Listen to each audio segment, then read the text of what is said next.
All right, guys, welcome to Big Noon Saturdays, sponsored by AT&T Business as we enter the home stretch of the Big 12 schedule on a gorgeous Saturday afternoon here in Morgantown. West Virginia takes the field, unbeaten here at home this season, ready to take on Gary Patterson's Horned Frogs, and we hope your college football Saturday is off to a great start with Coach Mark Helfrich. I'm Joe Davis. TCU started this season 1-3. They've won back-to-back games, though, and they've done it looking more like you expect Gary Patterson's teams to look, playing really good defense. No doubt about it, and the key has to continue today, and that's been pressure. 10 sacks in these last two games. Coach Patterson elated about that, and they have to keep that up today against West Virginia's Jarrett Doege, because if there's any chink in this kind of Horned Frog armor, it's the corners. They've had some injuries back there, some inexperienced guys playing, and Jarrett Doege is a capable passer. Other side for West Virginia, second season under Neil Brown. They went 5-7 in his first year. Came into the year saying he wanted to be the most improved team in the country. By a lot of measures, they've improved a bunch, especially on defense. They're really good this year. This defense is fast, is physical, great scheme. We'll get into that later, but kind of an under-the-radar great defense. You expect it from TCU, but these guys, it starts up front with the Stills brothers, but fast and physical linebacker play makes a ton of plays. Celebrating Military Appreciation Day here in this Veterans Day week. There is Neil Brown's second season as the head coach after 4 really good years at Troy. Went 4-8 in his first year at Troy, then 3 consecutive 10-win seasons, and trying to have a similar turnaround here at West Virginia after the 5-7 debut year. Only Nick Saban and Mac Brown have more wins among active coaches than Gary Patterson, who's in his 21st season as the head coach. His win last week against Texas Tech, his 200th at TCU at 25 as an assistant. That was number 175 as the head coach. Well, it was low 30s this morning. Coach Helfrich, you had like 3 coats on. It is heating up. Yeah, it's up to 48. Perfect football weather. No wind at all. Special teams all day long, Joe. Look for something different. Something as a difference maker. 2 great defenses, some struggling offenses. Something's got to give. West Virginia won the toss, deferred to the second half. Short kickoff, fair catch taken, and TCU to start at the 25-yard line with their sophomore quarterback Max Duggan leading the way out of Council Bluffs, Iowa. Took over as a starter week 3 of his freshman season. Only completed 53% last year, but that completion percentage way up to 65% this season. Where he's really stood out has been as a runner, though. He's TCU's leading rusher and coming off his best game in the ground. A career-high 154 yards and 3 touchdowns in the win against Texas Tech. They needed every bit of that. A 34-18 win where they had 270 rushing yards and only 73 passing yards. It's Amari DiMercato running in the first play of the game into the arms of Exree Lowe. Makes the start for an injured Josh Chandler-Samido. This TCU offense, their 3rd in rushing offense in the conference, their 9th in passing offense. Exree Lowe starting the game for, as you said, an injured Chandler-Samido. Watch this second level of this defense. Tyke Smith, 23, Tony Fields, number 1, and Exree Lowe, number 6, make a ton of plays as the Stills brothers eat up blocks. Well, the top defense is in the Big 12 this season. First pass play of the day for TCU. On the move, Duggan throws incomplete, looking for Quentin Johnston. And not only is TCU's offense trying to gain some traction, they're trying to do it behind a depleted offensive line that will be without another starter today as Austin Myers is out, so Kelton Hollins moves up the right guard. They are down 3 starters on that offensive line, and as talented as these skill guys are, you're going to have time to get those skill guys the ball. Tough challenge for this front today. We've noted the Stills brothers and everything they bring from a pressure standpoint. That last play is something that we'll see if that continues, trying to get Duggan on the move, on the perimeter, away from the fray. 3rd and 9 on TCU's opening drive. Duggan steps up, lets it go. There's Prowells for a TCU first down. Really talented tight end for the Horned Frogs that they want to get more involved. And we just talked about it. Great protection. It was a 2-deep zone. Great job by Dougie keeping his eyes up and throwing a confident throw to Prowells. After the third down pickup, Duggan looks to throw again. Trying to run away from Jeffrey Pooler. He's got a gain of 5.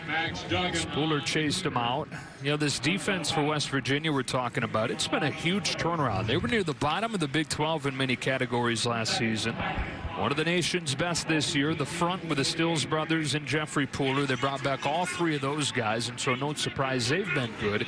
Tony Fields, a transfer from Arizona, the Big 12's leading tackler. And then in the back end, they've been the top pass defense in the conference. Here comes Darwin Barlow, leading rusher for the Horned Frogs as far as running backs go. It's been running backs by committee, and he's taken the bulk lately. It's a great second down run, converting a first down here for TCU. Great confident second throw there for Duggan after the tough overthrow on the boot pass. That's a big confidence builder for him to convert that first third down against this defense. Quick throw to Blair Conrad, who gets hit right away by Tyke Smith. Freshman All-American last year, and he has not missed a beat here as a sophomore. Just defeats the block. Tyke Smith, you'll see him come into your screen, defeats a double team, splits it, and a tackle for loss. There's the first of possibly many today for Tyke Smith.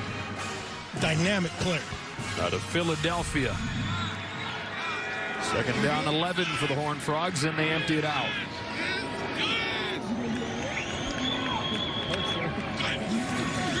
Looking short side. Conright's second reception. Makes Nick Troy Fortune miss and sets up a 3rd and short. Talking with the TCU coaches yesterday, kind of asked them, hey, what's the answer? Are we going to get in empty and throw some quick game? There that was to try to neutralize this pass rush. West Virginia playing a lot more off coverage right now for some reason. That's not something they do. They like to get up and challenge it. Well, especially interesting because of what you mentioned, TCU wanting to get Duggan some easy throws. West Virginia figured that would be the case. Thought we'd see more tight coverage to try and avoid that. Here's Duggan running for a first down into the arms of Darius Stills. I mean, you get a quarterback, coach, that goes 11 of 23 last week, just 73 yards. You're going to look for any way you can to get him off to a good start. Absolutely, and you saw that first throw was the kind of bootleg naked where he just missed. He had Quentin Johnson, big old number 1, overthrowing the 6'4" freshman. And then those empty passes, that's a great rhythm play if you have off coverage. But he had been much improved in terms of the efficiency, completing close to 70% of his passes on the year. Huge jump from his freshman season. Texas Tech just was not going to let them throw the ball. First carry of the day for the true freshman Kendry Miller goes nowhere. Kendry Miller, this TCU, you know, the depth at the running back is exceptional here, and they're very excited about Kendry Miller, the unheralded freshman of that freshman crew, but 6'2", 206, and a dynamic guy. That full house backfield's kind of probably a product of Jerry Kill, who we'll get into later. Former Minnesota coach, Northern Illinois coach, has adapted part of his scheme to this offense. They got really 3 offensive coordinators at this point: Kill, Meacham, and Cumbie. Here's Duggan rolling to his right, gets rid of it quickly. It's incomplete. There's Tyke Smith again, jarring it out of the hands of Zach Evans and making it 3rd and 9. Great job by Pooler redirecting on Duggan, forcing the quick throw. And Evans, just another talented freshman out of the back, can't quite complete the deal. There's another naked bootleg there trying to get Duggan on the perimeter. Converted 1 3rd down on this drive. Here's 3rd and 9. Kind of in no man's land here, a possible 4-down territory, possible run, setting up a manageable 4th down. With DeMercado in there at running back. West Virginia brings 4. It's picked up. Duggan with time. He'll loft one into one-on-one. End zone shot, but incomplete. Fortune tight coverage as he shot it up there for Mikel Barkley, and it's 4th and 9. Great coverage by Fortune. You called it. He just was in his hip pocket, glued his left hip to the receiver's right hip. Couldn't coach that any better. Pressed him to the sideline. No chance. This is a pass defense for West Virginia that's held the opponent to under 200 yards passing 8 of the last 9 games. Sam Ellinger last week, it was a Texas win, but Ellinger was just 15 of 31. Here's the punt. Perfectly done down to the 1-yard line. Jordy Sandy. Our progressive game flow takes us to break. It is TCU and West Virginia. Mountaineers with the ball for the first time when you come back.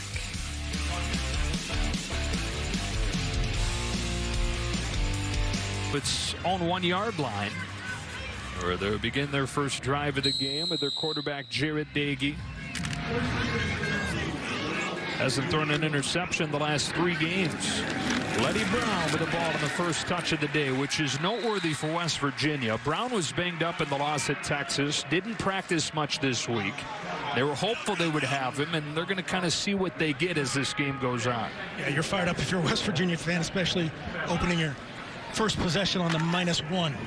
Yeah, that's the kind of guy you like to have in that situation. Physical runner. They come downhill with him again. And Garrett Waddle, leading tackler for TCU, has his first today. And so quickly 3rd down for the Mountaineers. West Virginia are starting out with a new wrinkle, kind of a power set. Banged against the interior of this TCU defense. That's something they couldn't really do when they lost Letty Brown against Texas last week. They bring in Alex Sinkfield, who is a good runner, but more of an outside runner. First 2 plays today to the teeth of the defense. First throw for Dagey. The wide side of the field, he's got Sean Ryan, the Temple transfer, for a first down.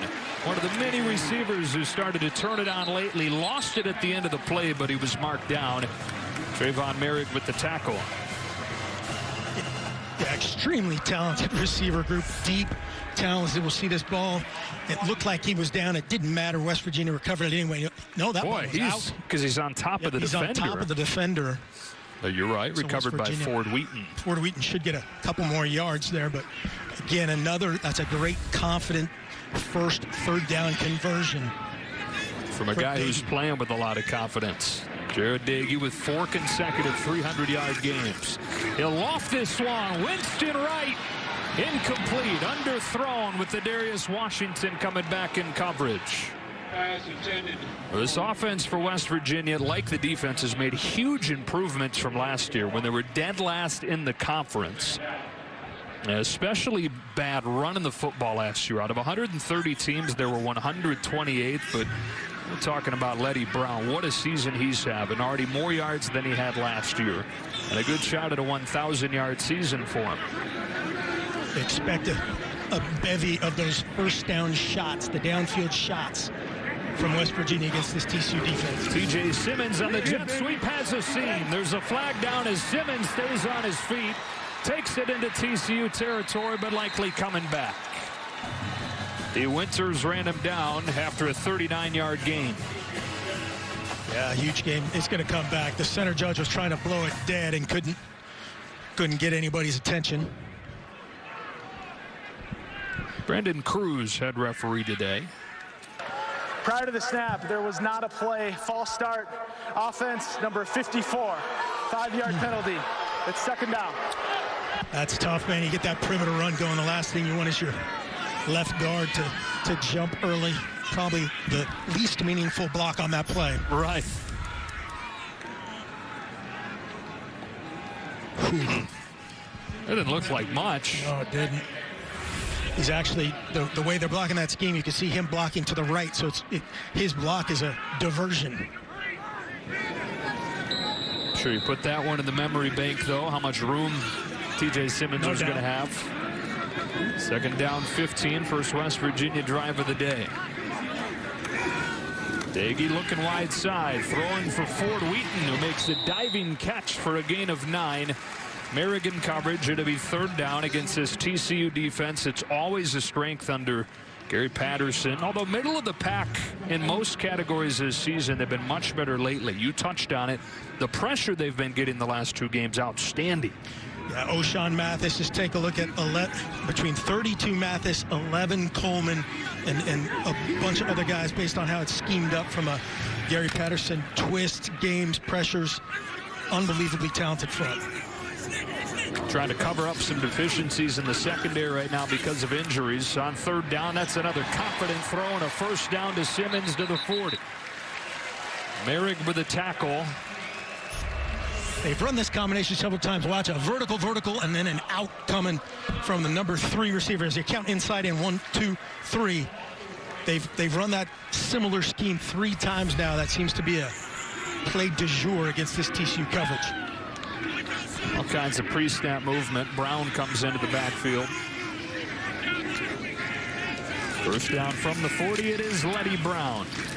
Stopped by D. Winters. You're talking about TCU's secondary. You know, coming into the year, corner was already going to be a question because of a couple guys they had to replace leaving for the NFL. But then Noah Daniels goes down with an injury. Keon Stewart goes down with an injury. They've got C.J. Caesar starting. And Caesar been exclusively special teams player over his first 2 seasons before this, and they're having to move safeties to corner just to give him some kind of depth there. Yeah, Gary Patterson, when you talk to him, he's still confident. 16, C.J. Caesar was a guy that got beat for 2 touchdowns last week, and then Hodges Tomlinson, the talented sophomore, extremely athletic, obviously. That name very familiar to TCU fans. Here's that jet sweep play that they broke it loose on with a penalty the first time. It works again. It's a first down to Simmons. That was a great finish on the tackle because they got it. They've got the numbers on the perimeter. You can see the 2 tight ends arcing. If Banks can just finish a little bit better there, T.J. Banks, a tight end, they're in business, and there's nobody left. Washington made the tackle. Taking the offense on the move here on the first drive into TCU territory. We've seen all kinds of window dressing before the play, all this pre-snap movement. From the 43 on 1st and 10 play action. Daggy gets rid of it just in time. On the corner pattern, Winston Wright makes the catch. Leading receiver for the Mountaineers this season gets 23. Great route, great protection. We've got a post and a corner combination, a classic kind of day 1 install route combination, and a great job hanging on to it by Winston Wright. And that has not been a sure thing, not just picking on Winston Wright, really across the wide receiver group. Of a catch is under review. And because of that, you know, you're thinking, oh no, not again. Only Texas Tech has had more drops in the Big 12 this year. Did Wright hang on here? They're going to check it. We'll see. Very quickly confirm the call on the field here. This was a catch for Winston Wright. One of the drops he had last week was a potential touchdown in what was a very tight loss at Texas. Teammates fired up there. Great finish. Strong hands by Winston Wright. Trayvon Merrick on the scene. So first down to the 20 on a drive that started back at West Virginia's 1.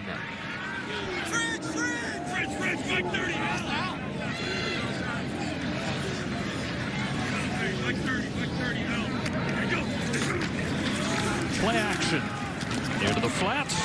It's Wright again. He stepped out of bounds, bumped out of bounds by C.J. Caesar. And here they go, coach, into the red zone, which was the primary issue in that loss. They went 1 for 5 in terms of scoring touchdowns once moving inside the 20. And you said it, drops. You had the, if you're wearing the burnt orange, it was a clean play. If you're wearing the blue and gold, it was pass interference on the last play, but got to be more efficient down here. Daggy 5 of 6, make it 6 of 7 as Ryan gets his second catch. Nice job by Waddle to stick with him and make it 3rd and short. Wallo's a fun player to watch, too. Just so diverse. Creates a lot of looks from this defense. Does a great. You saw him communicating on that last play. And a great job tracking down Ryan, force him out of bounds, send up a 3rd and 2. West Virginia was just 6 of 16 on 3rd down last week, and that was another spot where they really missed Letty Brown. His ability in situations like this, 3rd and short. They'll throw it. Brown swings out of the backfield, and he's wide open. 1st and goal for West Virginia. Washington pushes him out. They convert again, and in a drive that started back at the 1, 1st and goal.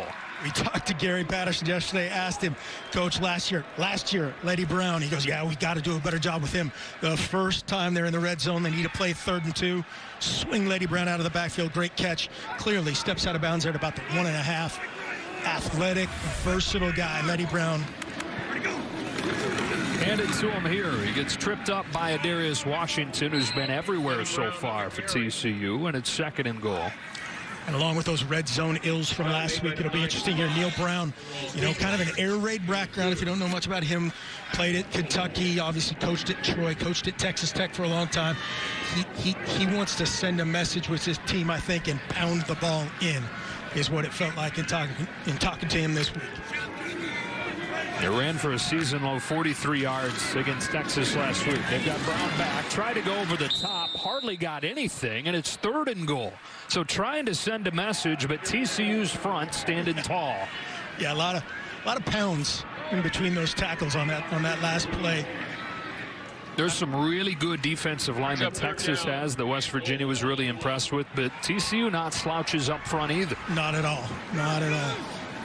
And now 3rd and goal. They're 3 for 3 on 3rd down on this drive. You see Cooper in there right now for TCU, submarining it. It is Diggy to sneak it in for the touchdown for West Virginia. A 99-yard touchdown drive to start the day.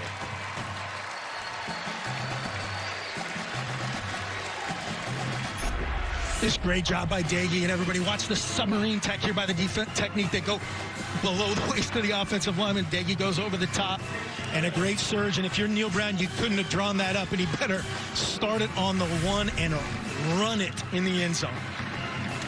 And when it didn't work, handing it off, trying to jump in, they said, okay, let's sneak it and have our tight end literally tackle our quarterback from behind into the end zone. You coaches, genius, I tell you. That's Matt Leinart, edgy Matt Leinart. Yeah. The extra point is good from Casey Legg. Winston Wright, nice reception to help set it up. West Virginia does something they had a hard time doing last week. Capitalize when they move in the red zone. Nothing West Virginia. Longest touchdown drive of the season, both in terms of plays and yards. 7.5 minutes. They go 99 yards. That's impressive against anybody, but especially against a run-stopping first defense of Coach Patterson. Able to finish it off with the 3rd and goal quarterback sneak from Daggy. TCU set to get the ball again. A short kick taken to the 13 by Savion Williams.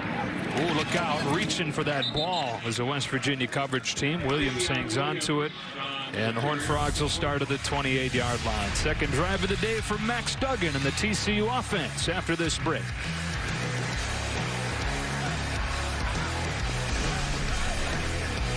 On about 15,000, and it feels like 50. It's awesome. How great is it? You got cheerleaders, you got bands, you got outfits. It's just normal daily wear in Morgantown right there. A couple long drives for these teams. West Virginia able to pay its off with a touchdown. TCU had to punt after an 11-play drive. This drive begins from the 27-yard line. Trying to get Duggan with another quick throw, and he sails Quentin Johnston. Got hit as he let it go. Yeah, great pressure inside, and Duggan just sails it over Johnson. That's hard to do. Can't even set his feet, and Dante Stills is pulling up on him. Yeah, Duggan has taken a bunch of hits this season, more than 3 sacks per game allowed by this offensive line, down 3 starters from what they planned to begin the year. Duggan to run it here, coming off his best rushing performance as a Horned Frog. Gets 4 to be 3rd and 6. Alonzo Adai bearing down on him. He had 154 yards in that win against Texas Tech. 3 touchdowns. He had an easy one from 3, but then he broke off a 48-yarder and an 81-yard touchdown. Yeah, really showing his speed, almost 130 yards on 2 plays. You can see them trying to get Quentin Johnson involved there with the fake jet sweep. They gave him the ball in the last couple of weeks, so trying to counterplay off that. Converted a 3rd down on that first drive to Pro Wells. In trouble. He steps away from Tonker. He throws incomplete. A dive with the coverage on Johnston, and it's 4th down. This great coverage downfield. He stepped up and kept his eyes up, but you'll see Adai 4 will be the guy ended up making this play from right here. Duggan downfield, looks to his right, primary guy covered, got a little mesh route, steps up, eyes up, and Adai maybe a little left hand. West Virginia fans think they got one coming to them. I was going to say they deserve it after last week.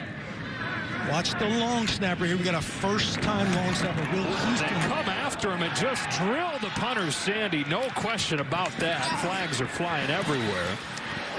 as the return is brought to the 24. Yeah, you mentioned Will Houston, first-time long snapper. I don't know what all the yapping is about. You're going to get in trouble when you get to the sideline.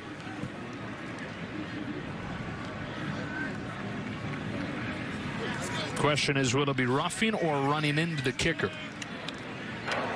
Personal foul, roughing the kicker. Defense, number 24, contact to the kicker's plant leg. 15-yard penalty, automatic first down. Penalties have been a problem for both these teams so far this season, and a big one there that extends this drive. You just hate that. Obviously, Neil Brown feeling good about that drive, wants to come after him. They almost get there, but if you almost get there and hit the plant leg, TCU gets the ball back. Just brushed the plant leg. The punter did a nice job of selling that one. It's part of the job description, No right? doubt, You'll yep. be able to sell it. Yeah, there's actually less contact on the punter than initially looked like. The two West Virginia guys ran into each other. So instead of West Virginia ball, TCU has a first down at the 44.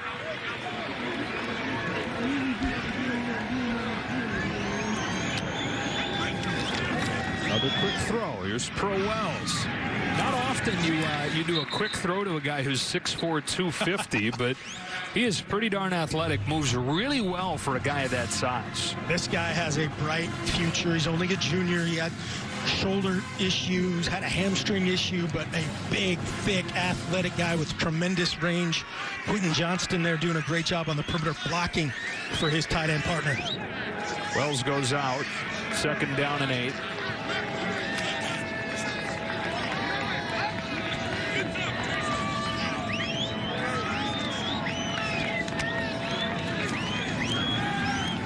Duggan scans the field, finds an opening for Tay Barber. His first catch of the day goes inside the 30. Leading receiver on the season for the Horned Frogs has his first catch, goes for 23 yards. Good scheme here. You see off the play fake, Duggan steps up almost a little angle route here, a little line route by Tay Barber.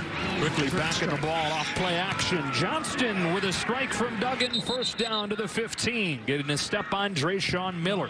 Boy, Duggan throwing it confidently so far. He is. These last 3 throws have been impressive. And getting Johnston going, getting the ball in his hands, and making a play. Good to see. TCU continues to work quickly. He had a quick throw set up, but it was taken away by Fields. Scrambled back to close to the line of scrimmage. Fortune and Fields there on the tackle. Second down. Fields, one of the biggest reasons for West Virginia's turnaround defensively. 3-time all-conference player at Arizona. He transferred in August. I mean, you don't expect the guy to show up a couple weeks before the start of the season and then be this impactful. And he plays everywhere. We talked about that with the defensive staff, the defensive coordinator, Jordan Leslie, co-defensive coordinator, Jamal Adai. They called him an eraser. Leading tackler in the conference so far this season, bringing this first quarter to a close. 7-0 West Virginia. They're at 99 yards on their first drive of the day, but TCU on the move looking to answer. On to the second in Morgantown here on Big Noon Saturday. Stats, long drives, the story of this first quarter. TCU on 11 plays on its first drive had to punt. West Virginia 15 plays and scored a touchdown. And thanks to a roughing the punter penalty, TCU still moving here. Here's the 7th play. Second down and 12 from the West Virginia 16. Duggan will check it down. Barber's second catch of the drive goes for 3, and it's 3rd and 9. Tony Fields with another tackle. Duggan's doing a nice job operating with his eyes up under a little bit of pressure. Unbalanced. He's given time, but the coverage downfield is good, so he slides. And they'll bring out the field goal team on 4th down. TCU, something they like to do in those tempo situations, get an unbalanced, put all your wideouts on one side, along with your eligible, in this case, ineligible tight end. Try to run a pump and go on 3rd and 9. Not normally a time a defense is going to fall for that, and they don't. There's another opportunity for the first-time long snapper, Will Houston. Antonio Ortiz did not make the trip, undisclosed reasons. And so Houston, the senior, getting his first chance. Perfect snap, hold is down, kick is through. And TCU's on the board. Taking advantage of a special teams penalty on West Virginia. The roughing the punter extends the drive. Horned Frogs get their first points, 7-3.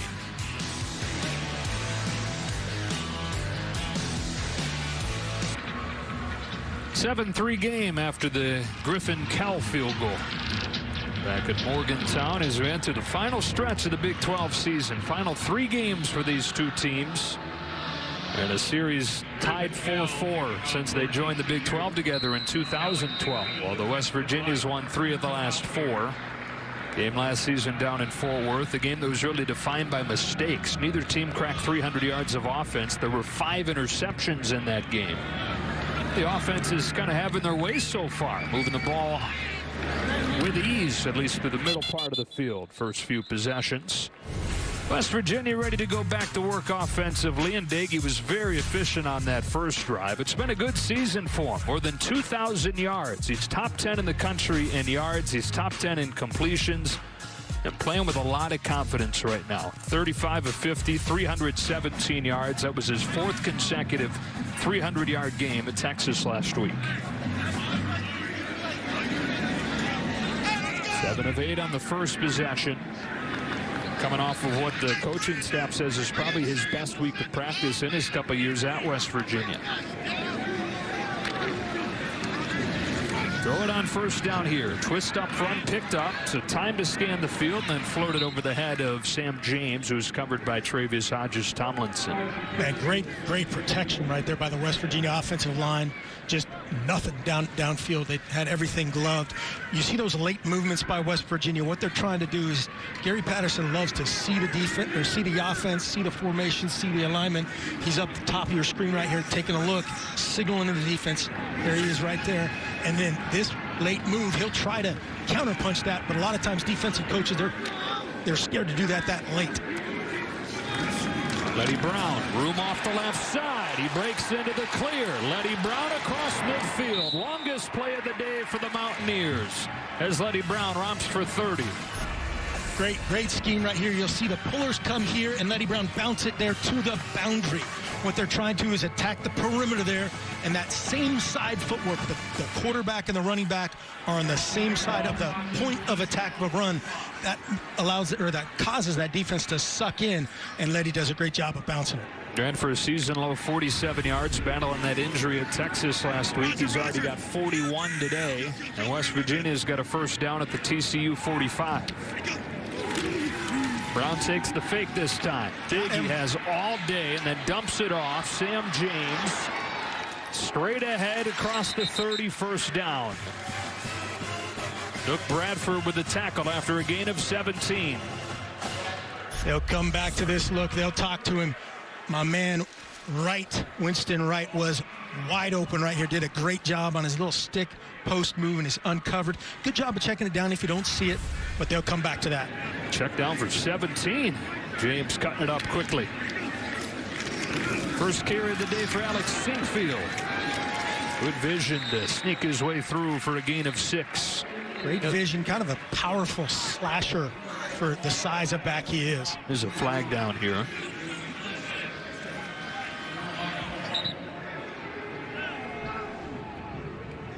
Only had 5 yards at Texas when they really needed him with Brown banged up. But the game before that, in the upset win against Kansas State, Sinkfield had 85. After the play was over, unsportsmanlike conduct, offense, number 13. It's his first of the game. 15-yard penalty. The down will count. It's second down. That's Sam James. And this is the second tough call on West Virginia. The roughing the kicker off, clearly a penalty and should have been called. And then this, just after the play, he's backside blocking. Neil Brown is contending, hey, he can't see what's going on. That's one of the hardest things. If you're blocking on the backside, he must have said something since it was unsportsmanlike conduct. And that is what you can't do. So instead of second down and short inside the 25, it's back to the 38-yard line. Try to get a chunk of it back here and only get a couple. As Sinkfield took it for 2. In West Virginia, things still kind of teetering there, right? They've made big strides, but not enough where they can afford to make mistakes like that or have weeks where they go 1 for 5 in the red zone. sitting at 4-3. Really, this, though, a huge game when you look at what they have to finish. Oklahoma and then at Iowa State as they try to make a jump from that 5-7 first year under Neil Brown. Third down and a long way to go. 3rd and 17. Doege floating one down the sideline. Pass interference coming on Hodges Tomlinson. Looking for Sean Ryan, who's becoming more and more of a favorite target for Doege. Yeah, Hodges Tomlinson was in great position. He's right over the top of him. He just loses his patience. Holding. You see his left hand number holding. 10. 10-yard penalty. Automatic first down. This team's taking turns trading big penalties. Yeah, right on the nameplate of Sean Ryan there. He was in great position. Just go up and play the ball. High point the ball. Correction on the number. The foul was on number 1.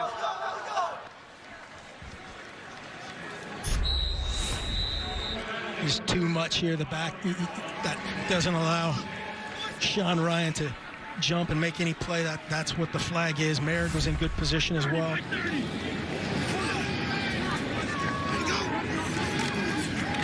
Fake the screen. Floating one. They've got Simmons behind the defense. He hangs on for the West Virginia touchdown. They pumped short, drew the eyes of the defense, and found Simmons for the score from 26. It's a byproduct of running the football. Watch here the double move, and then he's gone. Pump fake. This is the same thing that TCU just ran on 3rd and 9. Much better as a 1st and 2nd down call. I thought Doege held on to it too long and gave it too much air, but great finish by Simmons.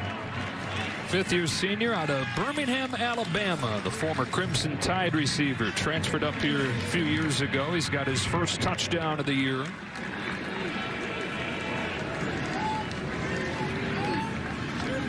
West Virginia with touchdowns on each of its first 2 drives.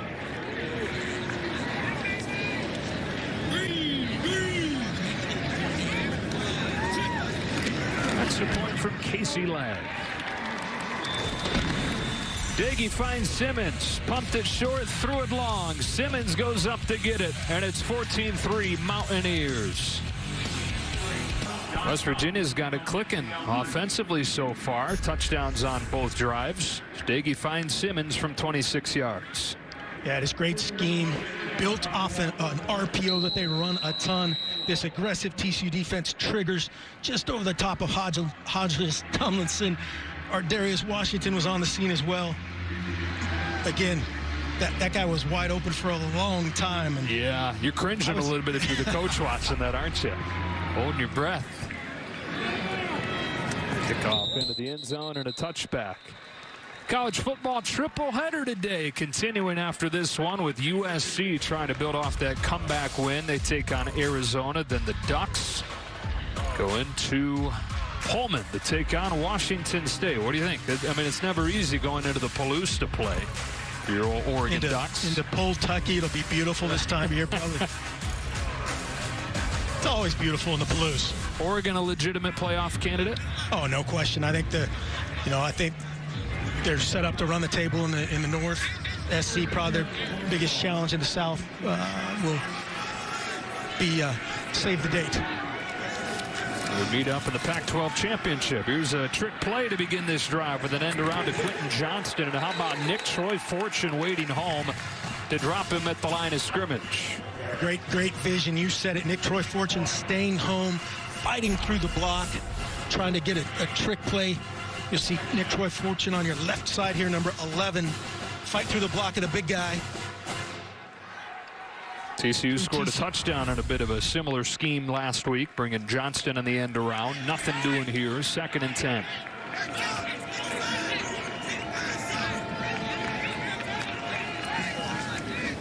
First carry for Zach Evans is shut down. You can see they're trying to get Quentin Johnston involved. So athletic. But then that sets you up for a 2nd and long.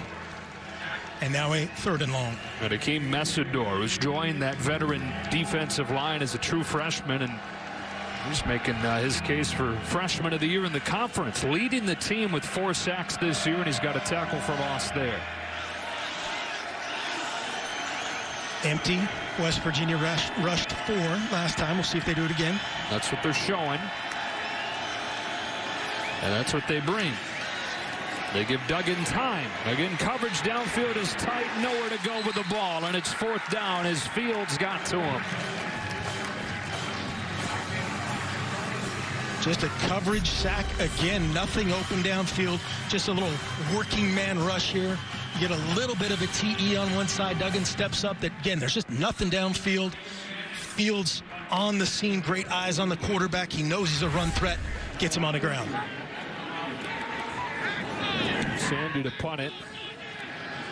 Sinkfield with a fair catch at the 36. That's where the West Virginia offense will have the ball. 2 drives, 2 touchdowns so far for Jared Dagey and the Mountaineers. They've got it again when you come back.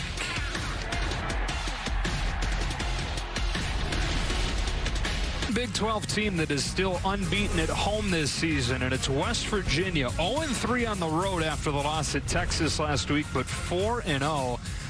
And they've been a completely different team here in Morgantown.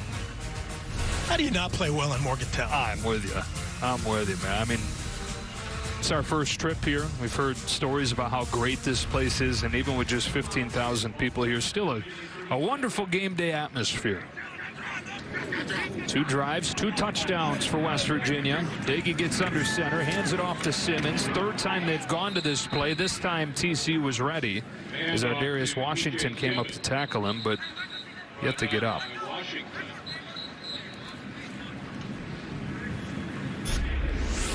That's scary. Yeah, he was just absolutely shot out of a cannon. Unbelievable burst to make that play at the line of scrimmage.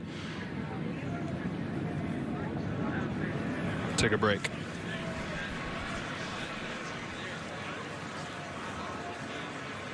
Injured player for TCU is Ardarius Washington, sophomore out of Shreveport, Louisiana. Came up and made this play. Yeah, pretty clear. Oh, it's great to see he's up and moving on his own feet. Well, thank God. Yep. Scary. That guy is the definition of fearless, comes up and makes an unbelievable play, and it's good to see him on his feet. Preseason All-American, having another good year for TCU. So good to see him walking off. TCU, though, finds itself down another player in the secondary. Already down 2 corners in Daniels and Stewart. Now they lose one of their all-conference safeties in Washington. Yeah, he and Merrick definitely the tone setters back there. Merrick kind of the quarterback of the secondary, and Ardarius seems like the enforcer. As you said, everything last year. Unbelievable player. Wore 27 last year, 24 this year.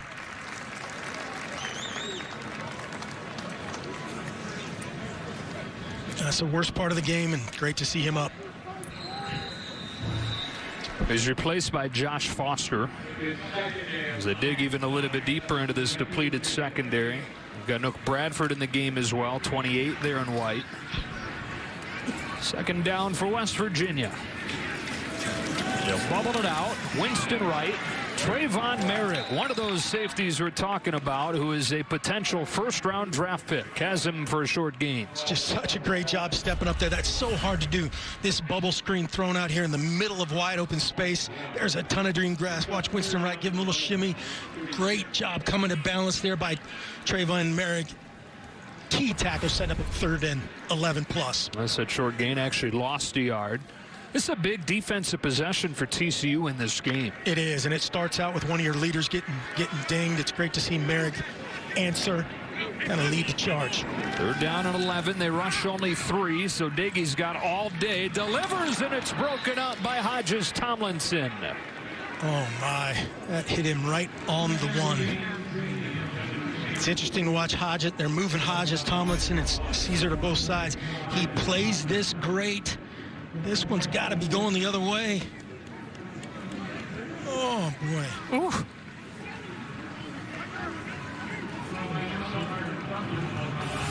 Sam James needs to become a little bit more of a defender there, but just Tomlinson just Couldn't make that play. By the way, you see Trayvon Merrick back to return. Darius Davis in street clothes. Mentioned yesterday, under the weather, came into the day questionable, will not play, and that would be interference on the coverage team. Gosh. It's another bad penalty. There have been a bunch of them in this first half.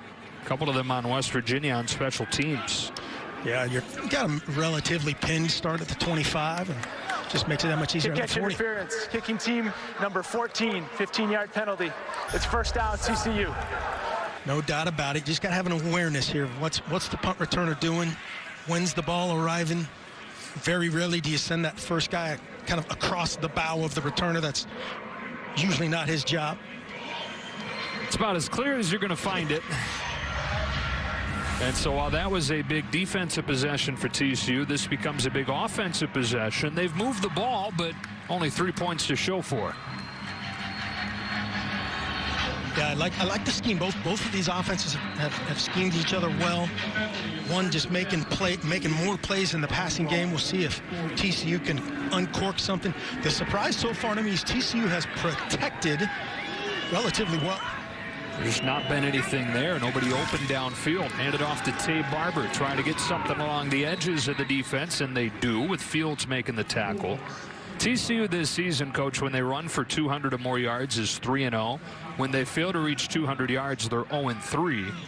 And so far today, just 23 yards on the ground. That's why you see, both of their attacks are similar, right? A lot of those perimeter edge runs, edge plays, they got to get that going because they know that stat. It sets up so much else. Second down and short, handed off to Barlow, who's got room for a first down, and another tackle from the Big 12's leader in Tony Fields. But Barlow's kind of stepped forward from a crowded running back group. Redshirt freshman from Newton, Texas. Got a lot bigger, a lot stronger this offseason. He can fly and has shown some great flashes. Including a career best 117 against Baylor 2 games ago. In West Virginia territory now, it's Barlow again. And it's Fields again. I mean, I just need, the easy button. How about a Fields button? I'll just hit it every time there's a tackle. It's probably him. Yeah, it's just a great job. Their front cancels gaps. He runs over the top and gets guys on the ground. That's a tougher thing than it seems. A one-on-one tackle inside that pit. 12 tackles against Texas last week. He had 15 the last time they played here against Kansas State. 2nd and 7. Duggan off play action. We'll throw it away. A little bit of a miscommunication there. Fake to nobody. And who hit him? I looked away, but I'm just going to guess. It's Fields. Rod Fields on a little inside charge, ripped through the center, and does a great job of staying clean on Duggan. Just sending a message there, just letting you know, hey, I coulda. I'm here. I coulda. Don't forget. This is another possible 4-down territory. Well, maybe not here. 45. I would think Gary Patterson would punt if they don't get this. Another empty look. West Virginia has been playing man coverage behind this, man free. Everybody manned up, and then a single safety over the top. They bring 4 again. Duggan throws high, 4th down. Drayshawn Miller with the coverage. They changed it up that time and just played straight zone. 3 deep zone. And nothing doing in this second. They're doing a great job of blowing these routes. Again, we mentioned about 8 of the last 9 games, West Virginia's secondary has held the opposition to less than 200 yards passing. Top 10 in the country in pass defense. That's 1 year after they were 88th. There's huge improvements across the board for that group. Fair catch from Sinkfield at the 8. We've got a huge Fox NFL doubleheader tomorrow. Tom Brady and the Bucs taking on the Panthers, and then an America's Game of the Week. Russell Wilson and the Seahawks against Jared Goff and the Rams, or other regional action. You can check your local listings for the games in your area. 14-3 West Virginia. Efficient start to this game for Dagey. 10 of 13 for 117 and a touchdown, which is great improvement over what he saw numbers-wise against TCU last year. Threw for just 158 and was picked 3 times. It just has a different air about him right now, playing with confidence, playing in rhythm. So short roll, in rhythm again. He's got Ryan, already his third catch. Hodges Tomlinson the tackle, second and short. Kind of picking on Hodges Tomlinson. Could have made up for it with intercepting that ball we saw, but the double move was against him. He is an aggressive player. C.J. Caesar, 16, is the guy who gave up the big plays last week, and they haven't really attacked him to this point. But it's surprising. If you had to guess who they'd go after, it would be the... Sean Ryan, watch your ball security on that last one, too. It would be Caesar, just his second start. His movement from Brandon Yates, left tackle. Ball start, offense, number 50. 5-yard penalty. It's second down. Got a bunch of the subs in there for TCU. Colt Ellison causing the Brandon Yates jump there. Started the 6th penalty of the day on West Virginia. Makes it 2nd and 9. Pressure coming. Picked up. Daggy goes underneath. Incomplete. Hodges Tomlinson again. And boy, has he been a busy guy. Coverage on Bryce Ford Wheaton, 3rd and 9. Yeah, it was good coverage, just late. Just a count late. You watch him come out of the route up the top, just basically a little 5-yard in. He should keep coming and stay flat, but the ball's just late. I mean, you mentioned it. Even the touchdown throw to Simmons was a touch late.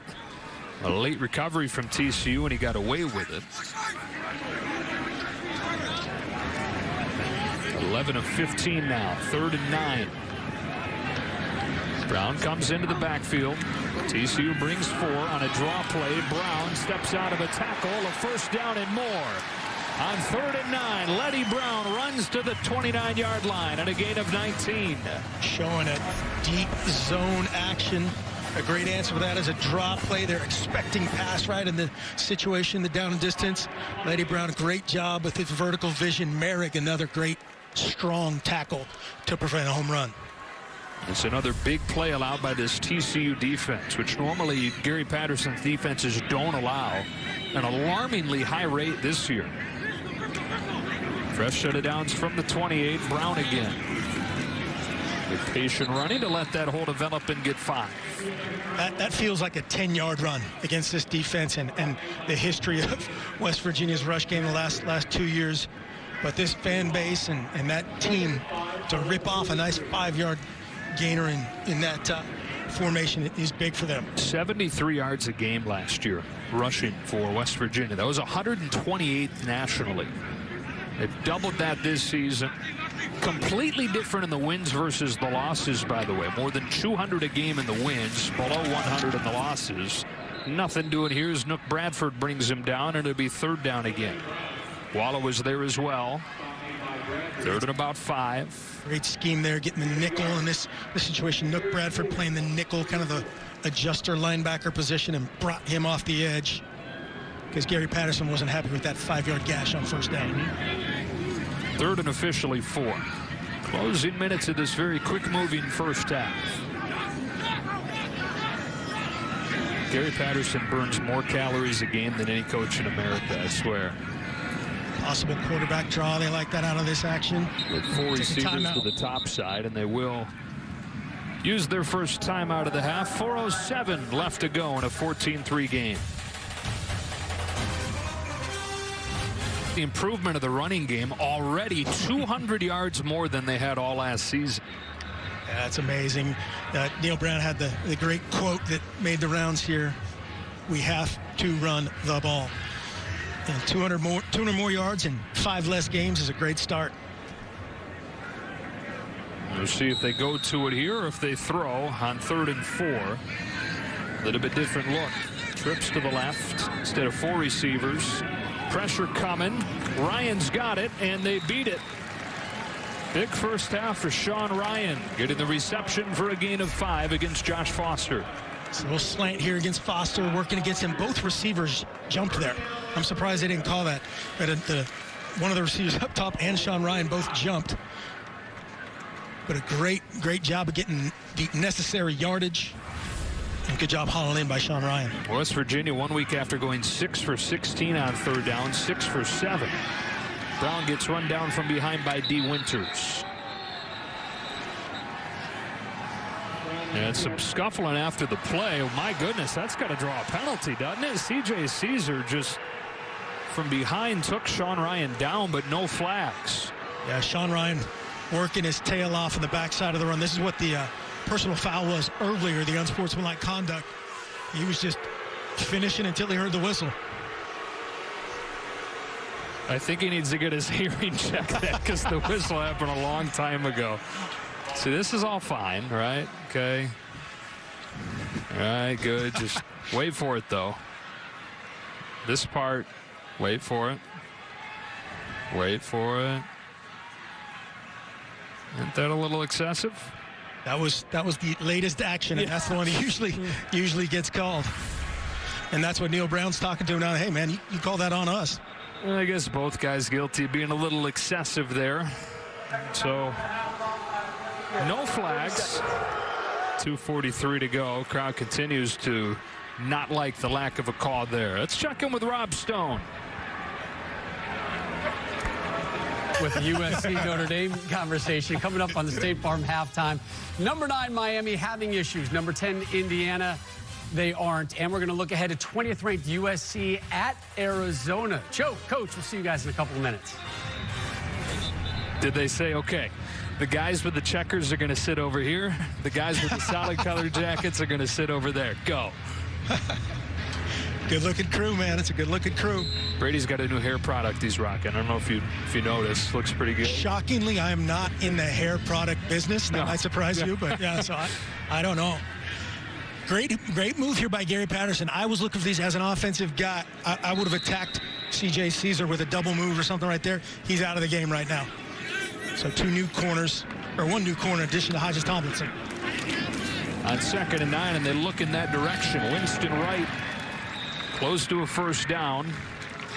Spot him a little bit short. Tackle made by Josh Foster. It'll be 3rd and a long 1. Again, good ball placement. That was better timing on the RPO. Kind of natural for Jared Dagey. The run-pass option, he's basically riding and deciding where to go with the ball as he does that. Good spot, set up 3rd and 1. Do they pound the ball again here to send a message or take a shot? Whatever they've done on 3rd down has worked today. Converted on all but one 3rd down opportunity. They will pound away. And Brown is not going to get it. Garrett Wallow was there first. And then Dylan Horton finished him off. Great job by Wallow fighting over the top. Look at all that space. Garrett Wallow fills it up. Great job wrapping up Letty Brown. So 4th down, less than a yard. And if you've watched any West Virginia football, you won't be surprised to see the offense staying out there. 4th most 4th down attempts among Power 5 programs. Run that clock down, minute 36. Might be working it down here. Neil Brown saying, hey, we're up 14-3. We'll think about this for a second. Use our timeout if we're going to go for it. If we aren't, take a delay and kick it. Now, they went for it a few times on 4th down last week. That was another big part of the story. They went 0 for 3, and they said, yeah, they liked the play call they had here. This ball should have been caught by the tight end Mike O'Loughlin. He dropped it. Another 4th down try here where it was a pass run option, and their philosophy on the whole thing kind of changed, not having Letty Brown full strength where they didn't feel like they could pound away. Exactly, and you saw that on that 3rd and 1 right there. Letty Brown one-on-one in a big old space. I'm putting my chips in on Letty Brown. And they do decide to punt it. Tyler Sumter sends it away to Trayvon Merrick. Fair catch at the 17-yard line. 1:20 and 3 timeouts for the Horned Frogs. You got to look to try and get something, especially considering West Virginia has the ball coming out of the break. Exactly, and that's why Neil Brown does that right there. Hey, don't give him any extra momentum. Don't give him an extra possession. Let's kick it down here. Trust our defense. They might use their timeout if TCU allows it and get a cheap one, but they're obviously work toward the second half. Only 100 yards of offense in this first half for TCU. West Virginia's defense doing it again. And it's been the secondary, man, up the front. I've been very impressed with how they've protected, but this is prime time for the pass rush if they're going to give them any chance and create some field position for West Virginia. After Duggan threw for just 73 yards last week, he's got only 69 this week. It's a jet sweep to Amari DiMercato. DiMercato crashes forward with a flag down. Yeah, it looked like they're going to get a hold on the perimeter here on the fly sweep. It's hard for those perimeter guys. You got to give them some landmarks, give them some knowledge of both where you are supposed to be and where that runner's going to end up. Offense number 81. Half the distance to the goal from the spot of the foul. It's first down. It's on Pro Wells. Pro Wells, he doesn't like it. Obviously, here he is right here. Just got to get his hands inside. Got to get your hands inside those numbers. As soon as that's out there, anything that looks like it's going to prevent that defender from making the play, they're flagging. So much easier for the officials to see out there, too. It is, when exactly. It's in the mock. And Pro Wells is a giant dude. Yeah, ain't going to miss it.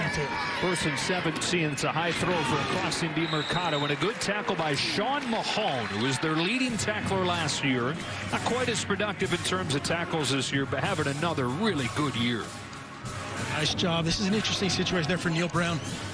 Accepting that penalty probably not going to allow them any chance to get the ball back here. Inside a minute, 2nd and 12. DeMercado coming around the left side. Got a good block this time from Wells to the 24. 34 seconds. And it is kind of that in-between range. Do you call a timeout, hope you can stop them, come after a punt, but they're going to let them play on. Yeah, when it's... See what TCU does here. You're exactly right. They've loved this condensed formation.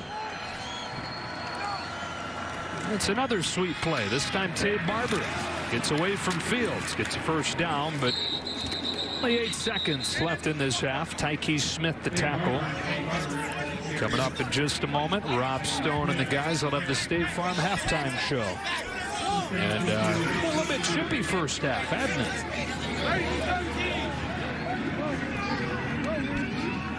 Gary Patterson saying, get over there before we pick up another one of those post-play penalties. We've seen both teams deal with a little bit of that today. That'll bring this first half to a close. They do get the snap off, hand it off to Evans. And after a half here in Morgantown, West Virginia with a 14-3 lead as they continue to play it right until the horns, pushing and some shoving. These two teams playing a big game in their seasons today, both sitting right around 500. Let's get you out to Rob Stone and the guys in Los Angeles for the State Farm. And to move to 5-0 this season here in their home stadium. Joe Davis and Mark Helfrich. And we talked about it off of the top. Defense has defined their best games this season, and that defense was exceptional in the first half. Yeah, West Virginia has been outstanding on the back end. TCU's got to figure out something route-wise. It's stacks, it's bunches, it's movements, but they got to get something going. We got to get some tape for your headset or something. That thing keeps falling off. Thing's pesky. No, that's not that. Time for our second half connection. Brought to you by AT&T Business. Keeping your business connected now with 5G nationwide. Their first drive of the game, a 99-yard drive and a touchdown as they snuck it in. What are you drawing up here? Well, this is just set up by their ability to run the ball, the play action fake off of the run pass option they run so many times, the double move on Hodges Tomlinson, TJ Simmons finishing the deal for the touchdown. Daggy has been on time in rhythm, and the biggest reason for that, I think, 91 rush yards against TCU. That's a huge deal because that sets up everything else. The other stat that you're loving if you're Neil Brown is 75% third down conversions. As West Virginia has a chance to match last year's win total. They went 5-7 in the first year under Neil Brown. They sit at 4-3 here. They've got a tough finish coming. Oklahoma and at Iowa State.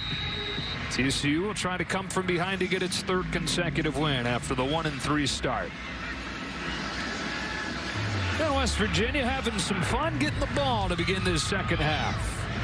Griffin Kell sends it away. Over the head of Winston Wright. Very efficient first half for Jared Dagey. 13 of 17. 136 yards and a touchdown. So he's within reach of a fifth consecutive 300-yard game, although that at this point not what West Virginia is most concerned about. They're just hoping to get to 5-3 however they need to. And but they have to stay aggressive. And again, how TCU is built, and you saw it towards the end of that second quarter. Gary Patterson, as soon as he gave up a couple runs, no more. So he's got to be aggressive, stay aggressive in the game plan with what they've done, and attack the edges. Fake to Letty Brown on the first play of the half. Mike O'Loughlin, his first catch in a couple weeks. Short gain, tackle by Trayvon Merrick. Are you surprised that West Virginia's not taken as many shots downfield as they have after talking to the staff? Yeah, well, they're trying. They're trying. A lot of those corner routes that we saw in the first half, the 10 to 12-yard out routes, are built off of a vertical route on the outside. So they're trying to take those shots.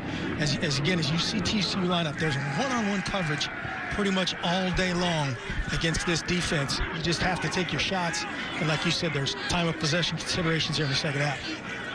Work out of an empty set on second down. Diggy has had all day to throw today against a defensive line that's been very disruptive in recent weeks. Winston Wright cut down by C.J. Caesar. And a 3rd down and 2 coming here. There were 10 sacks over the last 2 games for TCU.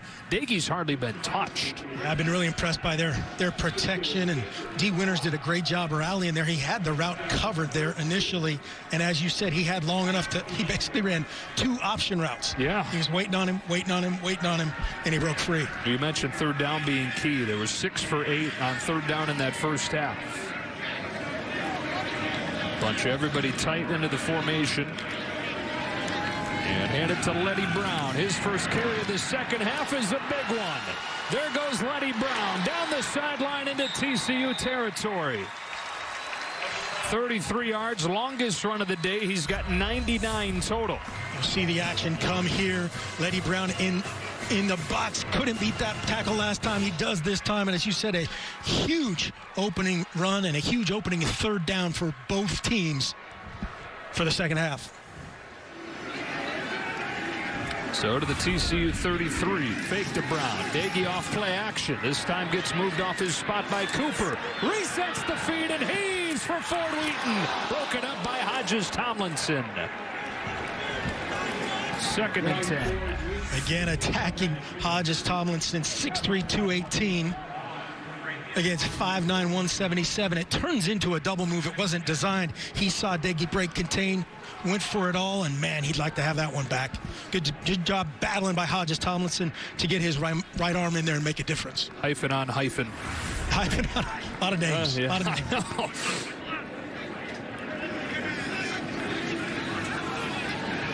It's good to see Hodges Tomlinson bounce back. Here's Brown. Jared Wallow leading the way for TCU again. He's got 7 tackles, and it's another 3rd down. Yeah, and that's how it's been, right? Been kind of grinder drives, long, sustained drives.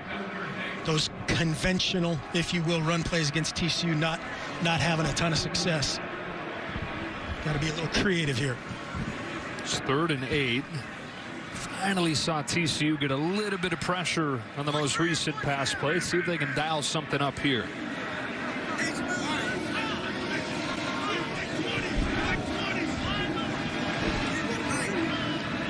Not showing any pressure. They bring just 4. Nagy flush to his right. It's a crossing O'Loughlin. Breaks a tackle and gets a 1st down. Nice reaction by Nagy. You see the pocket just kind of wads up, and he does a great job staying on the move again with his eyes up. Throws it right to the 7 of O'Loughlin, a perfect spot, allows him to turn and convert. The former high school receiver has put on 50 pounds since arriving in West Virginia. Got off to a great start this season before struggling some against Texas last week. Opening drive of the second half. West Virginia's got it 1st down at the 21-yard line. Here's Brown. Surges forward, stopped by Van Zandt, but he gets 8. Letty Brown, a completely different story. Looks fully healthy after he ran for an injury-riddled 47 yards last week. He's over 100 already today. That last play was a little change-up from their scheme, and they've done a nice job here with a couple creative plays in the second half. TCU just had a wholesale substitution of the front, trying to get a fresh pass rush. Fresh guys in there to stop Brown, who's now got 8 yards per carry today. He's got it again here. Sticks the shoulder down, finds Garrett Wallow waiting for him, but he does get enough 1st down to the 10. Great job here by Letty Brown. They hit him on the inside zone, hit him on a power play. This is more of an outside zone, a mid-zone play. Look at the pipes coming through there, eyes up, running through Wallow. running through Terrell Cooper. Those are big-time defenders fighting his way for a first down. Coming off of the field. Just inside the 10 there, right? Yeah. Yep. First and goal. First and goal. The Brown out, Sinkfield in. After they went 1 for 5 on red zone trips last week, they're 2 for 2 today, and a penalty on the left side of the line. Second time today, Yates has been moving early. Yeah, that might have been a miscommunication. We had O'Loughlin moving too. Offense number 54, 5-yard penalty. It's first down. And Frazier apparently. Yeah. That's when you look at the center and go, hey. That's usually what happens. It's one of the only blemishes on this game for the Mountaineers. That is their 7th penalty. Yeah, 6 for 60 in the first half, and they were all pivotal.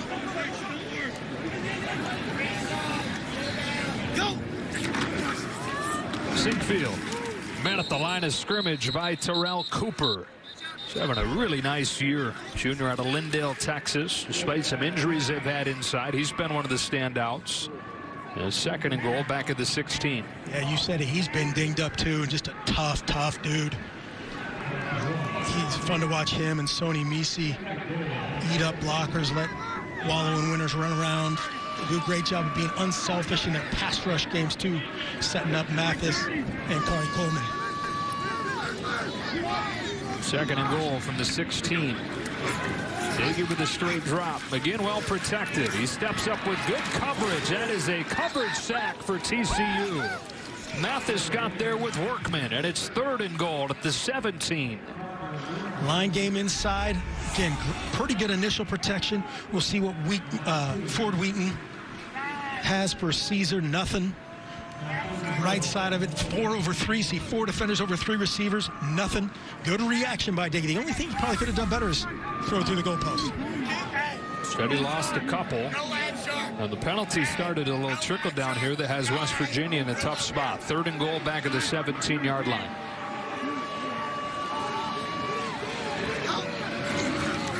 Delay for Brown, who's stopped by Coleman, and the freshman just keeps coming on. Yeah, just smokes Brandon Yates. Brandon Yates is one of the toughest things is a draw set. Here's the matchup right here. On that draw set, you've got to bring him upfield a little bit more, draw the rush up, and let Letty Brown work underneath. Kari Coleman says, I'm too athletic for you. Now, this is a win for the TCU defense. Absolutely. Field goal attempt. It would still be a 2-possession game. In a game where possessions have been at a minimum. Casey Legg has taken over the kicking duties for Evan Staley. There's a flag down. And judging by the body language, that's going to be another one on West Virginia. Ball start, offense number 50, 5-yard penalty. It's fourth down.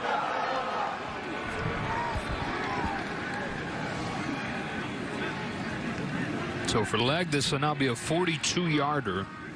He's perfect since taking over for Staley in all 4 of his attempts. And he does in his career have a 51-yarder, so this is well within his range. Opening drive of the second half for the Mountaineers. It is right through. Just sneaking inside the upright. And the aptly named Casey Legg stays perfect in 2020. 5 for 5. West Virginia points on its first drive of the second half. Celebrated Military Appreciation Day here in Morgantown. Some great shots. Some great moves. Joe Davis going to get the dance cam up here. He was just getting after it during the break. It ain't pretty. It's impressive. Well, 3 points, and it keeps it a 2-possession game, so TCU's defense bends, but ultimately limits it to a field goal. 17-3 midway through this third quarter. The theme of this game has been long drives, and so TCU just now going to touch it for the first time in this half. Savion Williams on the return. And setting up pretty good field position for the Horned Frogs, who hopped on a plane for the first time this season. They've been exclusively in Texas so far. Bunch of home games and then a couple road games within the state of Texas. They are 3-0 against teams from Texas this year, 0-3 otherwise, and now Hopping on a plane, flying to Morgantown. This is somewhat of a theme the last few seasons. Outside the state of Texas over the last 2+ years, they're just 1-6. That lone win, non-conference play, West Lafayette against Purdue last year. That is an amazing stat with how good they've been, and defense travels, as they say. Duggan pressured on the first play of this drive. He throws across his body and finds Tay Barber for a gain of 14. TCU's offense in the first half just 123 yards. How do you get it cranked up? Well, that was a great throw and catch to start off, and really the first immediate pressure they've had on Duggan as they're going with tempo. They're going to look to throw it again off play action, and he wants Barber again. Incomplete with a coverage from Adai. When their tempo's keeping you from giving us a game plan for how to get him going. Well, Adai was in great position there on Barber. Look at that, 4-on-4, hip to hip. Great defense. And then to answer your question, they got to create some separation. That's been the story all day long. That first throw to Barber was the first time anyone has been open since Pro Wells on that first third down. That can be done a bunch of ways, whether it's, stacks, bunches, motions, crossing routes, but they got to create some separation. Bring Johnston in motion. And they run Duggan, who's got just 9 yards rushing so far. Able to get the corner here for a first down, and he might get more. And no flag is thrown. The hit was borderline. Too late, not out of bounds, but no flag. First down, and a run of 13. Yeah, predetermined run all the way for Duggan. He does a nice job getting everything he can get and then trying to draw the penalty there. That was close by a dive, but he certainly pulls up. Savvy little move, right? Absolutely. That sidestep out of bounds. Slow down. Yep. Quentin Johnston did a nice job there on the perimeter blocking as well. By far the longest run of the day for Duggan. Hands it off to Kendre Miller. Good movement from the offensive line this time. That depleted offensive line. And Miller keeps it rolling. He's got a first down. Yeah, that was separation by alignment there by West Virginia. A couple open gaps there on the backside. TCU does a good job of exploiting it here. Again, they're trying to go fast. Again, with an offensive line down 3 starters. They lost Austin Myers this week. They've been their most consistent guy. Carter Ware, his second catch of the year, and a gain of 7. Great rhythm. Again, just a nice little rhythm throw against zone coverage. Little stick route, day one install for all offenses in football.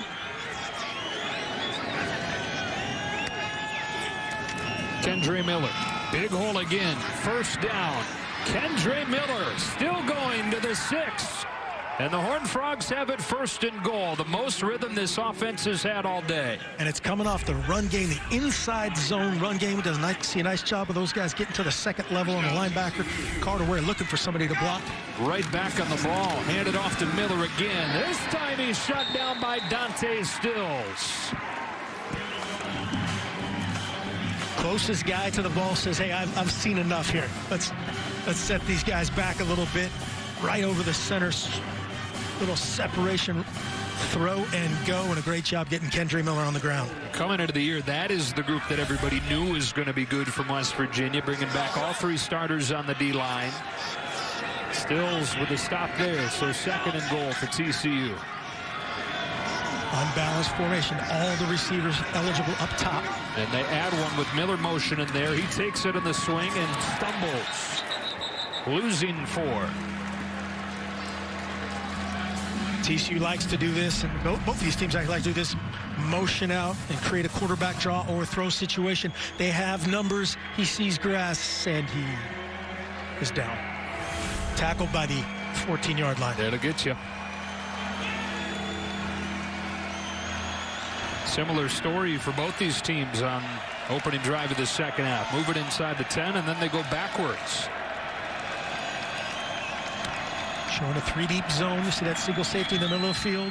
5 to choose from for Duggan, and blown coverage and a blown throw. Tay Barber was cut loose, but then Duggan throws it way out of the end zone. Yeah, the corner, Drayshawn Miller. Watch him. Eyes, trigger. He's supposed to be the 3rd defender. That means you're deep 1/3 back there. And Duggan. That's one of those, you can't explain it. The uncovered guy strikes again. TCU has to settle for a field goal attempt from Griffin Kell. Got him their only point so far today. He adds 3 here, 17-6. And Duggan and the Horned Frogs, there is a flag that flies here, by the way. Hold on, a flag flies at the end of the play. As Max Duggan marches the offense down the field, the drive ultimately stalls out inside the 10. They settle for the field goal. That's one of those ones as a quarterback, and I always told the quarterbacks, hey, man, you have to anticipate what you think's going to happen, anticipate, but confirm, because sometimes they don't do their job. And that's one right there. He goes, hey, the corners, they're playing 3 deep zone. That guy's going to back up and cover it. I better get, After the play was over, there were unsportsmanlike conduct fouls by both teams. 74 offense, 99 of the defense, both players. First of the game, the foul's offset. Result of the play, successful field goal, timeout on the field. Stays chippy midway through this third quarter. Duggan knows that was a missed opportunity.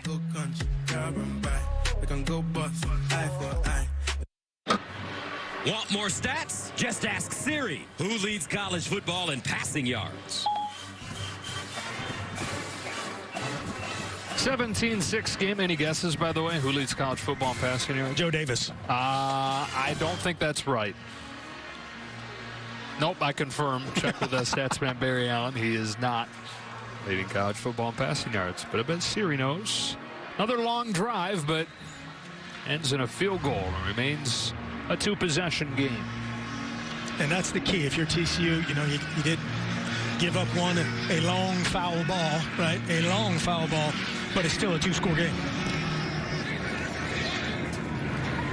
West Virginia ready to get it back. The dangerous Winston Wright, who took one back last year, has room here. Winston Wright lost his footing a little bit and is down at the 36.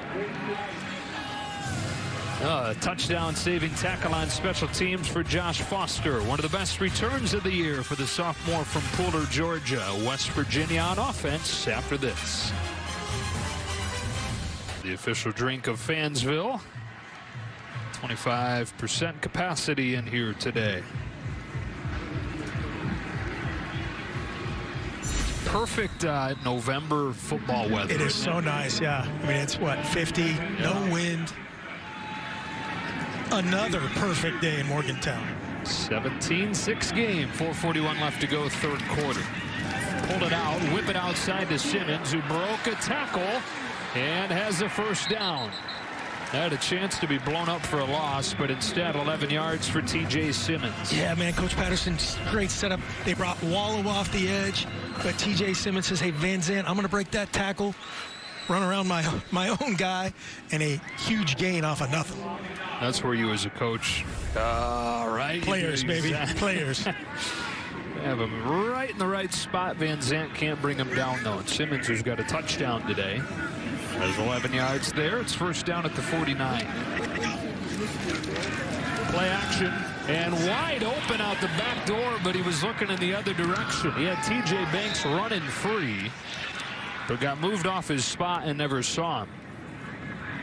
Wow, that's the second time you saw with that motion. Again, they're trying to communicate before they shift and then after they shift, and that's what happens. That's why defensive coordinators usually don't do that late communication.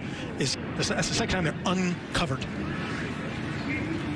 Lucky for them, nobody knows about that until film session.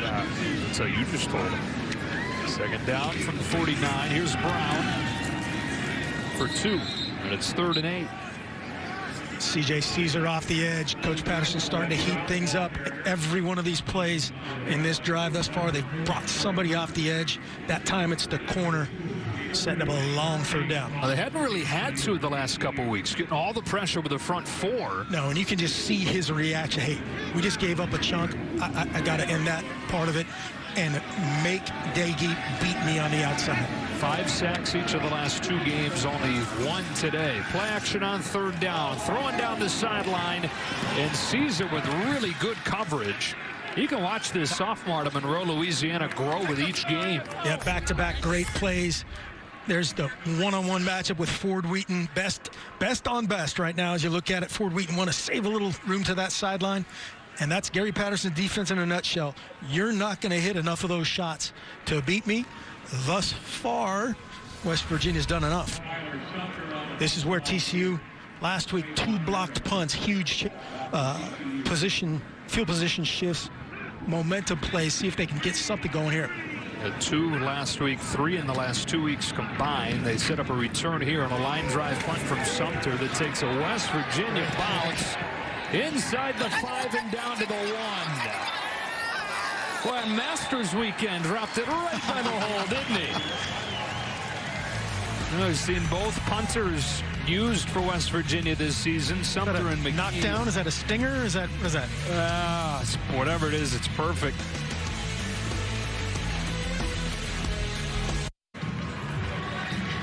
In honor of Veterans Day, Fox Sports proudly salutes those who serve our country. That's why Fox Sports is working with U.S. Vets, the nation's largest nonprofit provider of comprehensive services to homeless and at-risk veterans, to ensure food stability for veterans through the holiday season.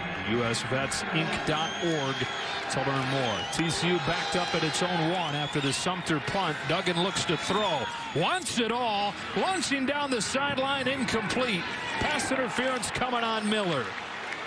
As Quentin Johnston tried to work back to the ball, Miller wouldn't let him.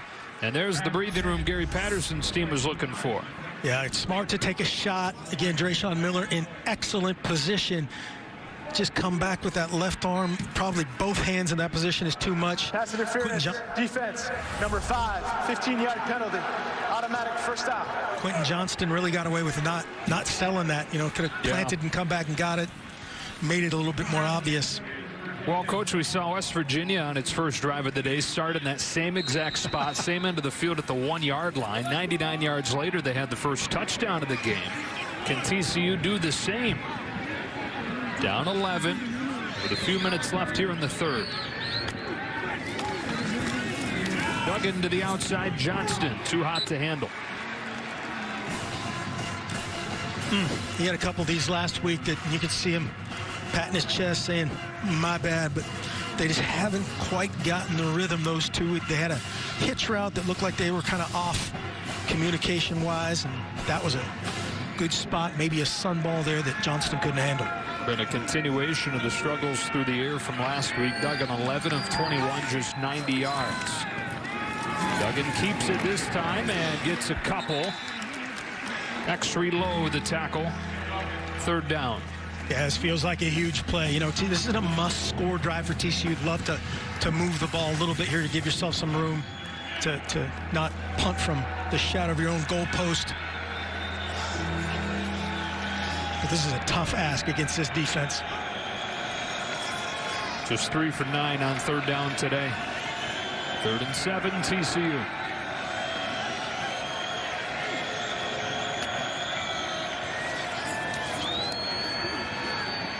Strong throw to Blair Conwright, 1st down.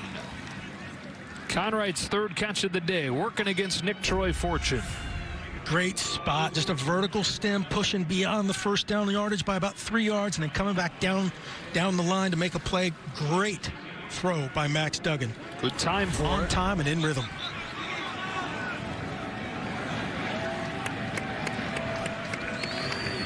West Virginia loads up the box here on 1st down. They're going to try and run it against it. Miller to the outside. Kendre Miller has a 1st down. The true freshman continues to show off for TCU. He's the guy the staff loves, and you can see some of the reasons why. Yeah, physical, and you can see it start out. They're counting on Tony Fields, the second to run over the top of that, and he trucks his own guy. All right, in the back of Blair Conwright. He goes, I'm trying to help you, dog. Yeah.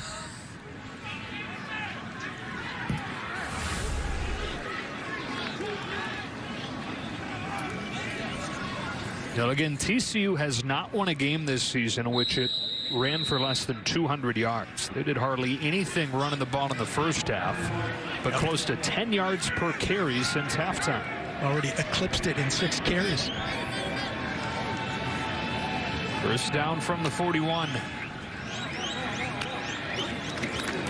Back in the hands of Kendre Miller. And even when it doesn't look like there's much there, Miller's finding a way to get something. Yeah, you can see how square and powerful this kid runs the ball. His own guy found out on the last one, Conwright. That time a couple defenders. See West Virginia right now, they're trying to hold a two safety shell. If you see any kind of wide shot, there's two high safeties. These two guys on the hashes essentially. And then they're going to spin down on the snap. That safety's got to make the play. And he does. It's Mahone. Ante Barber. Third down coming up.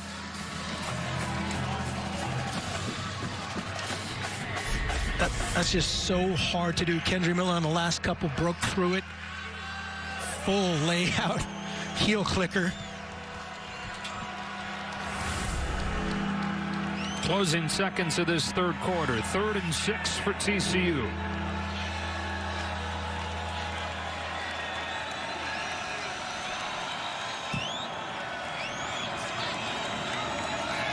They swing Barlow out. Duggan steps up out of a tight pocket, throws incomplete.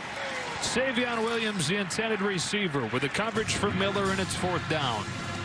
That's got to be on both ends. They bring the ball down and keep coming back to that. Take one more step back to the ball, but it was too high. And a great stop by West Virginia. And this West Virginia defense continues to be exceptional. Even in the loss last week against Texas, that's top offense in the Big 12. Held them to 17. Yeah, they played well enough to win all day long. Holding TCU just 2 field goals thus far. Line drive punt. Sinkfield up to catch it. A fair catch at the 20. Time now for our Moments of Protection, brought to you by Allstate. Get better protected with Allstate. You've never been in better hands. And against a defense that had 10 sacks over the last 2 games, Daggy has been well protected today. Yeah, that's the story of the day for me, is just the ability of him to hit the top of his drop and get the ball out. And when he's been in rhythm, that's been the result. Efficiency, touchdown to T.J. Simmons. This was the time the option route got ate up, but there was enough protection where he won the second part of the route. An impressive day so far for Daggy. Start this drive on the ground. Sinkfield to the outside and crashes into Nook Bradford.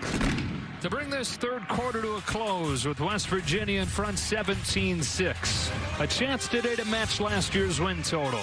And a chance to move to 5-0 in Morgantown. We've got the fourth quarter coming up by AT&T Business as we move on to the fourth quarter in Morgantown. A 17-6 lead for West Virginia. They've got the ball 2nd and 5 at their own 25. Something we've seen all day. A lot of pre-snap movement, trying to make things tough on Gary Patterson, who tries to send those calls in at the last moment. On the out, it's Winston Wright. 1st down, West Virginia, with a tackle from LaKendrick Van Zandt.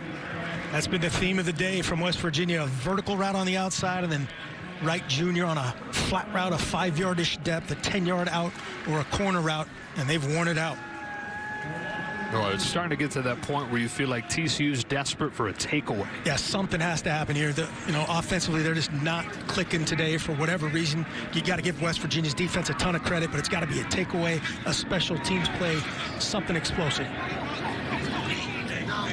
5 turnovers, 2 teams combined last year. None in this game as Kari Coleman stops Letty Brown at the line of scrimmage. Really impressive to see C.J. Caesar in the mix there, coming off the edge. They're adding him to the fit of this run game. Kari Coleman running loose in there, but that play was made by C.J. Caesar coming off the edge. Takes some courage for that guy 165 to join the fray. Especially with those little kid shoulder pads. They're like the smallest shoulder pads I've ever seen. Sears catalog. Yeah, right. Little tykes. Daggy again has all day to throw. That is tossed at the last moment. Is that going to be intentional grounding? They had Winston Wright in the general vicinity, but you could make an argument the other way. Yeah, I thought they would give that with Winston Wright. The post comes open late, but everything underneath covered. See on the back side, see my man Caesar. Intentional grounding, offense. Number 2 was in the pocket, threw the ball into an area with no eligible receiver. Penalty is loss of down at the spot of the pass. And Mathis.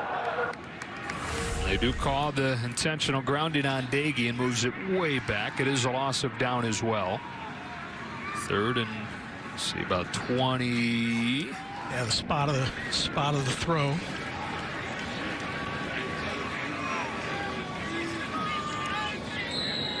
Officially going to call it 3rd and 21.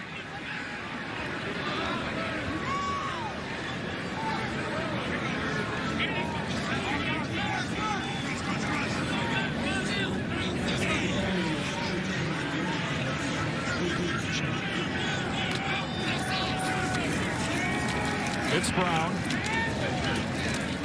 And the punt team will come out. Just trying to punch against that front and get a little field position switch. Boy, these guys they're not liking each other too much, are they? We saw Mathis and Moore both getting after each other at the end of the play. And the officials doing a good job of keeping things under control. They did, yeah. High intensity situation there. Mathis trying to get to the QB, create that explosive play we were just talking about, get him off the field. Maybe it's right here they could create another block punt, but he's got to be smart with it. Merrick back to return again. They're without Darius Davis today, who's been one of the top returners in the country since taking over. Davis under the weather, was questionable coming in street clothes. First time out of the half called by TCU.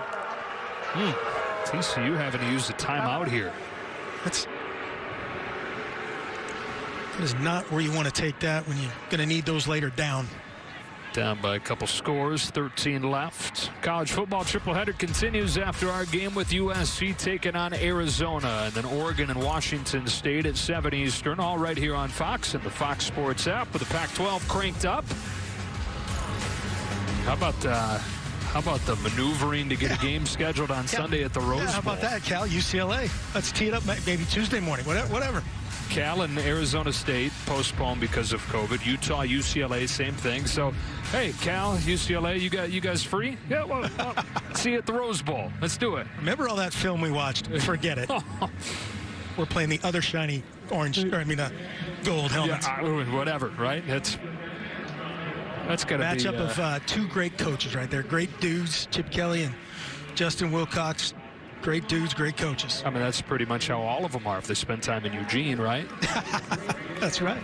Wilcox is a hometown product, Junction City, Oregon. Oh. Mascot? You know, oh, gosh, I do. It is. I only asked because I figured you would know. Tigers? Tigers, sounds good. Sure-handed Merrick handling the duties with Darius Davis. You know, that was one of the biggest fears for West Virginia today was this phase. The punt return for TCU with what Darius Davis had done, and so that is no small thing that he's not playing. That's huge, and you know, I've been impressed by the rookie long snapper for TCU as well, but they've got to create an impact play right here, and maybe that's why Gary Patterson took the timeout. They had 11 guys on the field. Everybody looked like they were lined up, but maybe it's, hey, we got to put our chips in the middle here and create a play. And in a game where there's been limited possessions, just 7 each team, running out of opportunities here. Set to get decent field position, but down 2 scores, 13 minutes left, and a day where they've got offensively only 212 yards. Not much wiggle room left to try to get their 3rd consecutive win after the 1-3 start. Official getting a little work there, getting taped up. He's probably stepping in the middle of that. Right. Got a little whatever shoulder pad or something on those guys in the middle. Man, that's a dangerous job. Yeah. All right, good to go. Punt team is out. Merrick back to return. It's a line drive. Merrick fumbles it, and West Virginia's on it. They put him back there with no Davis and no Spielman because he's the most trustworthy option they've got. Just catch it. It bounces off him, and the first turnover of the day comes on special teams. Recovered by Sean Mahone. Absolute stud on their defense, and you said it. They've got an all-conference from the Big Ten returner, J.D. Spielman. Darius Davis comes in and does an unbelievable job. All he needs to do is catch this, give his team a chance. and instead it flips the field and puts West Virginia in business, moves that clock, and try to create a 3-score situation if you're West Virginia. At the TCU 42-yard line. That's tough. You know, he is in a little bit of a spot where that ball goes kind of sun to shade back into, or sun into the shade. May have played a part. Under center here, they hand it off to Sam James. Lowers the shoulder, gets 4, stopped by Nook Bradford. Sam James, we talked about how much we like this guy's athleticism. Very experienced guy, and that's one way to force feed him the ball. Keep the clock running. Try to grind out some yardage. If you're West Virginia here, you got to get a touchdown, right? I mean, a field goal, it's still a 2-possession game. Exactly, yep. 100%. Set up at the 42-yard line. Best starting field position of the day for Daggy and the Mountaineers. You would take any points, you know, sure. The way your defense is playing right now. You would love that 2-touchdown lead. That's looking good, but you'd love to put it out of reach. On 2nd and 6, Daggy steps into one, launching for the 10-yard line. He's got Simmons, touchdown, second of the day. And there's that touchdown they're looking for. 38 yards, and Simmons, who came into the day without a touchdown this year, has 2 of them against TCU. Love it. Just the back shoulder slot fade. Everybody runs this play too. The inside receiver running a vertical route, and it's going to become a one-on-one matchup at the top of this. And there it is. There's the fade from the slot. And the biggest part of this was the early air by Daggy. He was getting hit as he threw. Protection broke down. Great spot. Simmons high points it, strong hands to finish it. Teaching tape on that spiral, turn it over, coming down to him, huh? No doubt.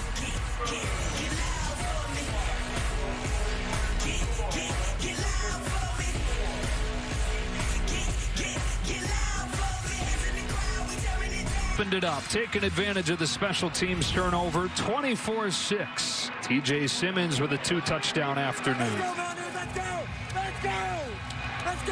On the verge of moving to 5-3 on the year. That would match last year's win total, and it would be a really important win when you consider what's to come. Not that there are no wins to be had there. Are they toasting? Toast to the kickoff here? All right, cheers. Here's to you, Mr. Leg. They've had Oklahoma coming here after a bye week, and then at Iowa State. A couple teams still in the conference title hunt. Savion Williams to bring this back. Williams galloping his way across the 25 as we look back at that touchdown from Daggy. Yeah, just a great job by Daggy. Watch O'Shawn Mathis bearing down on him, and he has to let this go early with air. This is why we call this a slot fade. The guy in the slot running a fade route, one-on-one. Daggy early out with a perfect location. The back shoulder throw. TJ Simmons can go back and high point it against Van Zandt. That's how you draw it up. Reaction you heard as we went to the replay there was more post-play scuffling. The fans wanting a penalty, but officials have done a good job separating the players without punishing anybody too much. We have seen a few post-play penalties. So now a 3-score game. Duggan in the offense, needing to be perfect. Rolling to his right, setting his feet, heaving it long. Zach Evans broken up at the last moment by Sean Mahone.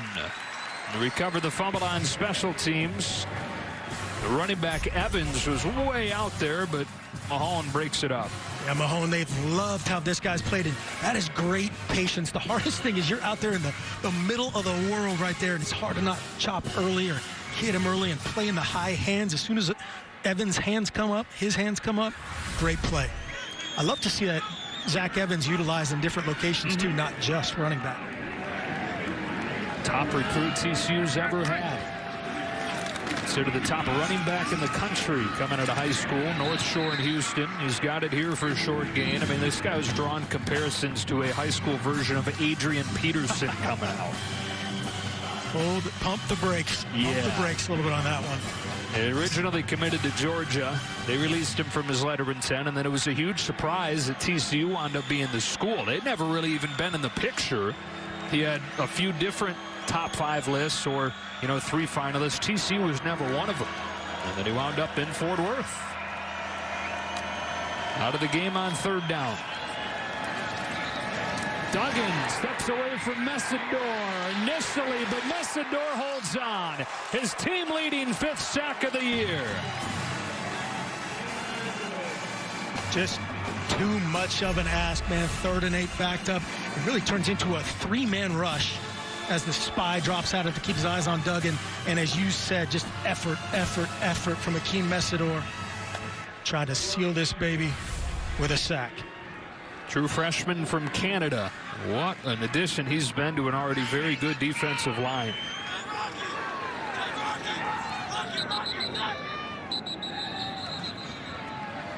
It's a flag going to go on TCU. Ball start.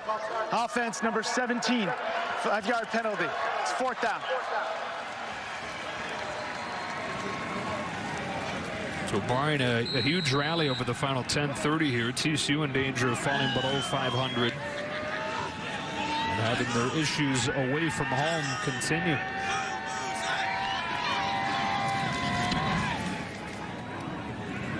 Good spiraling punt from Sandy. Alex Sinfield has it at the 40. And good special teams coverage with the tackle coming from Deshaun McCune. West Virginia's defense, one of the best in the country this year, keeping it up today as Messidor gets the sack to end the drive.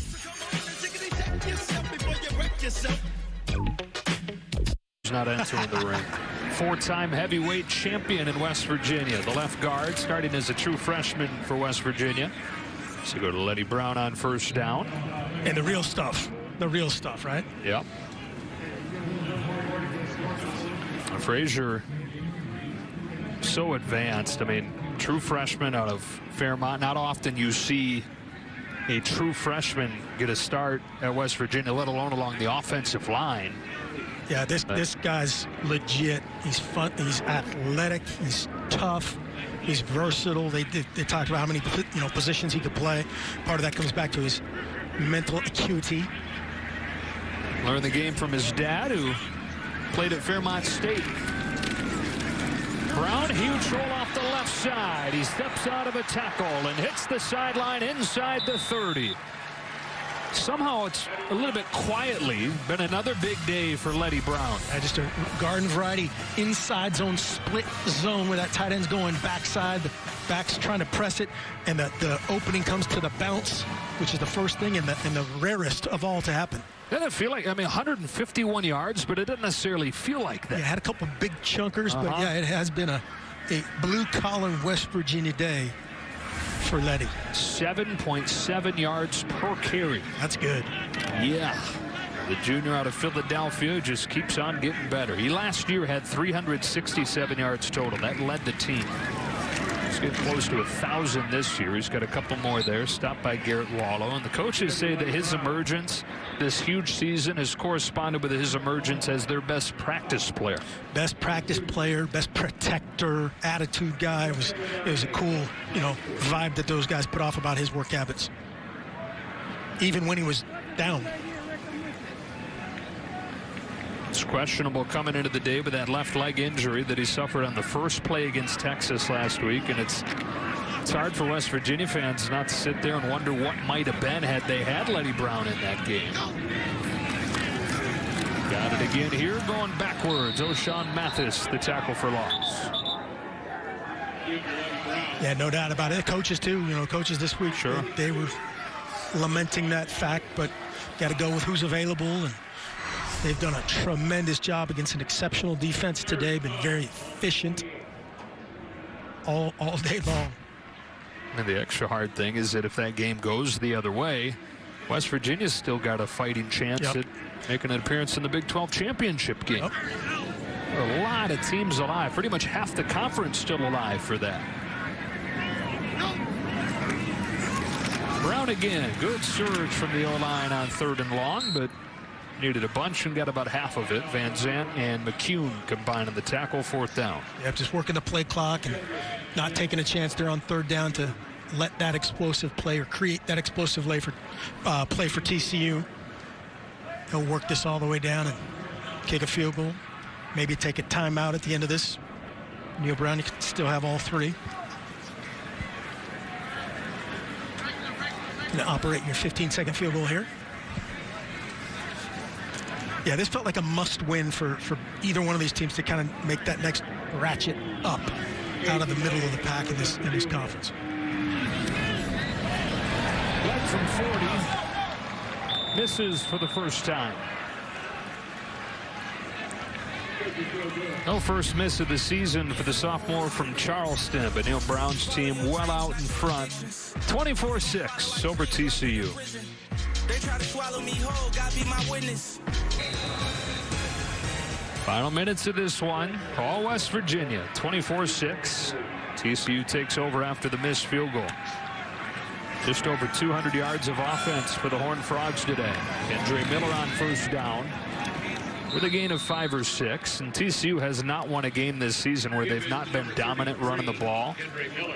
These are the last 2 weeks. 247 against Baylor, 270 against Texas Tech, 108 today. And I mean, 108's not bad, but when you have no passing game, that's not enough. Yeah, they just haven't created any separation in the secondary. There were 2 routes really where guys were clean, guys were open, and the near touchdown.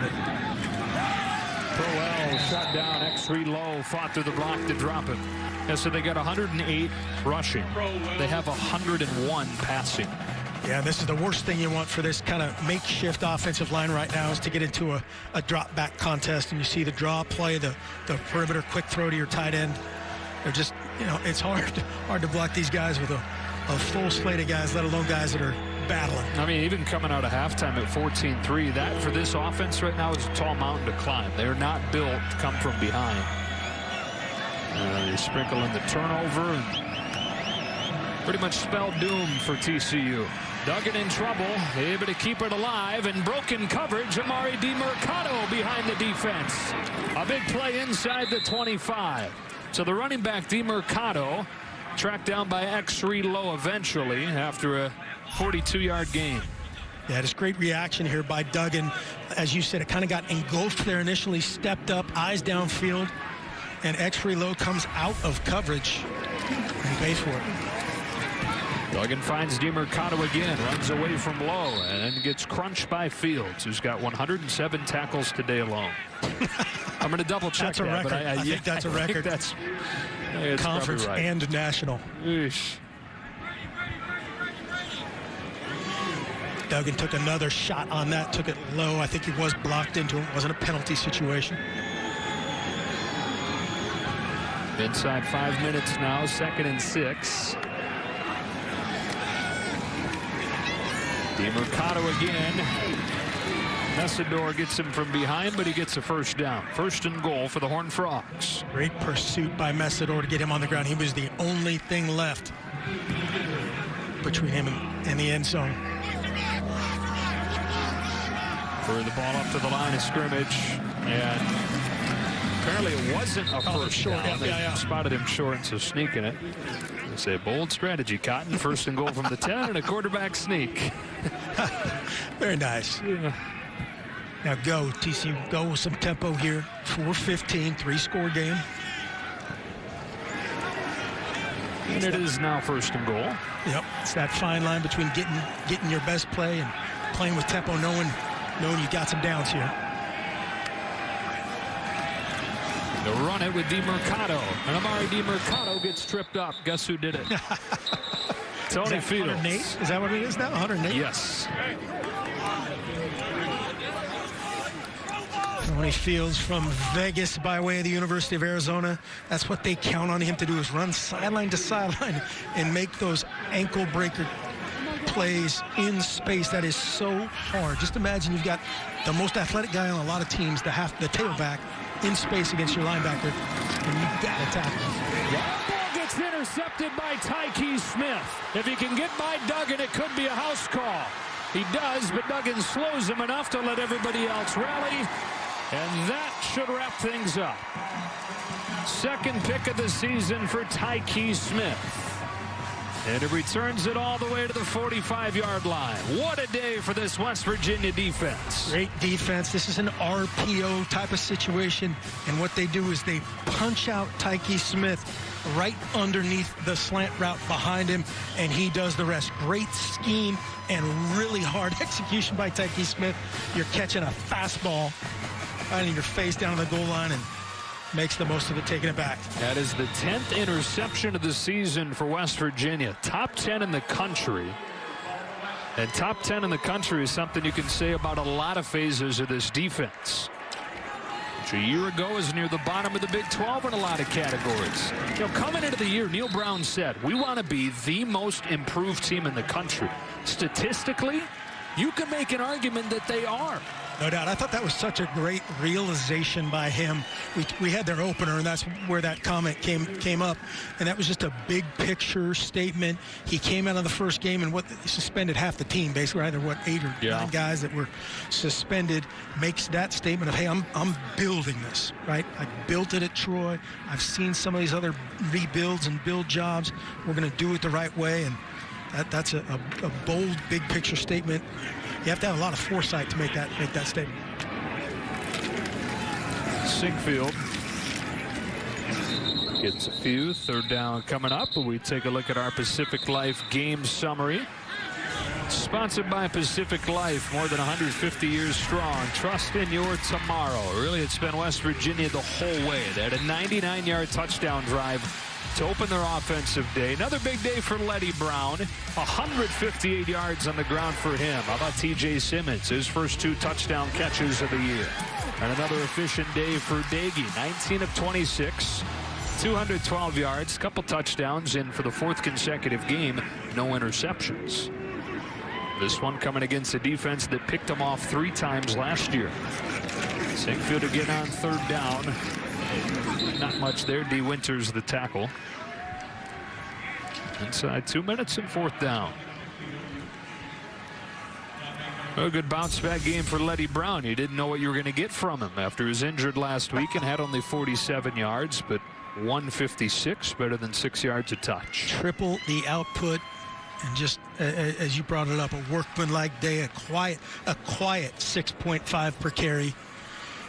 But just can't say enough about Jarrett Dagey and this plan going in. These guys attacked the perimeter. They did a great job. He put the ball where TJ Simmons, Letty Brown in space, Sean Ryan early, did a lot of really good things. Going to be a delay game here unless they get a timeout called. It looks like they did. Timeout called by West Virginia. I'm going to take the timeout with them and back for the finish for the minute 6 left. Big Noon Saturday is presented by AT&T Business. Our people at Network will help keep you connected. Let's take care of business. And is sponsored by State Farm. Like a good neighbor, State Farm is there.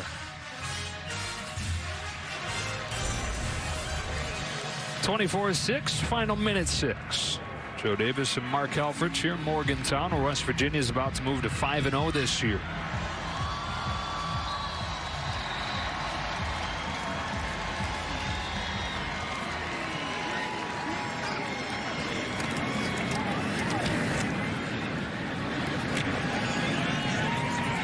There's the fair catch, and he's got it at the 11-yard line. Well, once again, this West Virginia defense, a big part of the story. 9th time in the last 10 games they've held the opposition below 200 yards passing. Overall today, only 275 yards for TCU. Yeah, TCU just too little too late. Got it going on the ground in the second half. A couple of missed opportunities. We talked about the play there by Tyke Smith. A game changer there as far as ending it for West Virginia, but overall just a dominant performance by West Virginia today. Really in all phases, they've just been really, really efficient and sound. He'll hand it off to Evans. Skates his way for first down. You know, overall numbers on the left-hand column this season. On the right, the numbers today. So how about this, Coach? Their best season average in terms of yards per game allowed since they joined the Big 12 in 2012 is 397. They're at 271. That's just amazing. You know, in this conference, in the quote-unquote modern football, unbelievably impressive, and they're doing it the old-school way. Kendra Miller Next couple of men miss. Pulled down at the 30. Although things have shifted a little bit. This is the lowest yards per game for any conference. Any Power 5 conference. The Big 12. So Big 12 changing the reputation a little bit. Okie State playing some defense. Iowa State. And that'll be interesting for this team, too, going forward. You got a week off, and then you got OU and Iowa State to finish it out. So this was a huge one for Neil Brown, and they got it done. To match the 2019 win total, matching the total of Brown's first season, similar to what he did at Troy, winning 4 games his first year, then 10-3, 11-2, 10-3. Won't have that many opportunities this year, but a similar trajectory for Neil Brown and West Virginia. 24-6 the final score as West Virginia moves to 5-3, and TCU's little winning streak comes to an end at 2. They fall to 3-4. Coming up at the bottom of the hour on Fox, college football action continues. It's USC and Arizona.